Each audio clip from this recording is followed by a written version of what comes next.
Paz do Senhor Jesus, pessoal da Umadense, meu abraço a todos. Então, primeira carta aos Coríntios, capítulo 14, 15 e 16, encerrando a primeira carta.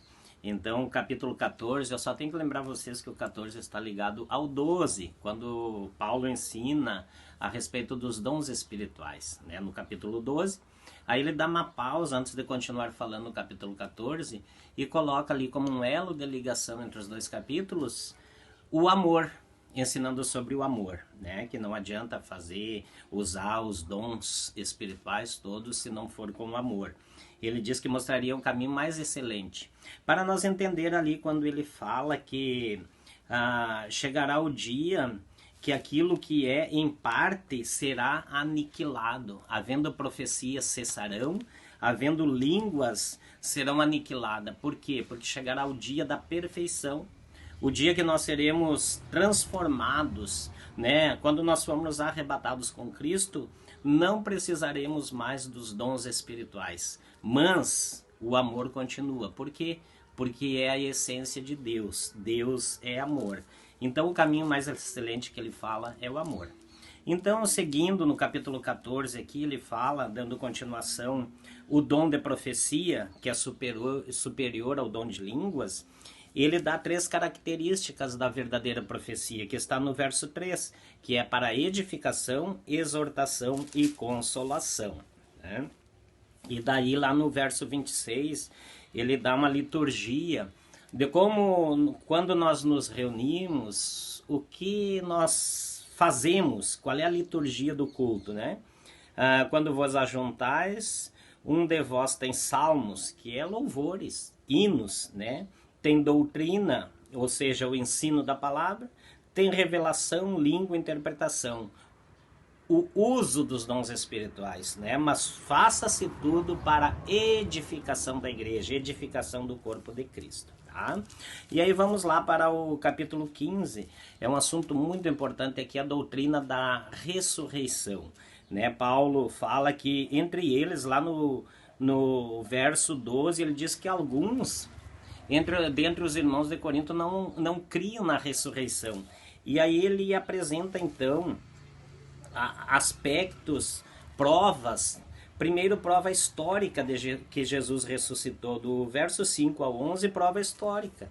Que muitos, naqueles 40 dias que Jesus ressuscitou e ficou aqui na terra, muitos eram testemunhas, ficaram aqueles dias convivendo com Cristo, né? Aí lá adiante, versículo 12 ao 19, ele apresenta uma prova racional de que Cristo havia ressuscitado. Porque se eles não criam na ressurreição, era vã a fé. A fé deles era vã. Então, e ele no verso 19 diz: se nós esperamos em Cristo somente nessa terra, nós seremos os mais miseráveis dos homens. Então, uma prova racional de que Cristo ressuscitou. Prova doutrinária, lá do verso 20 ao 28. Então, a doutrina que por Adão, o primeiro homem, entrou o pecado no mundo e veio a morte. Mas através de Cristo, o segundo Adão, então, veio a vida. Ele veio para nos trazer vida e vida com abundância, né? Então, e aí ele pergunta como ressuscitarão os mortos no verso 35. E com que corpo virão? Né? E ele dá um protótipo, então, de como será o corpo na ressurreição. O protótipo é Cristo. No verso 49, como trouxemos a imagem do terreno, traremos a imagem do celestial. E como era o corpo de Cristo depois de ressurreto? Ele era visível, era palpável, vivificado, celestial, incorruptível, né?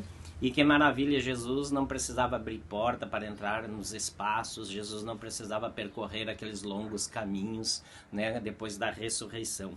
Assim nós também seremos igualmente a ele, tá? Aí vamos lá, então, Paulo encerra no verso 58, o capítulo 15, portanto, meus amados irmãos, sede firmes, constantes, sempre abundante na obra do Senhor, sabendo que o vosso trabalho não é vão no Senhor. Investir na obra do Senhor não tem erro.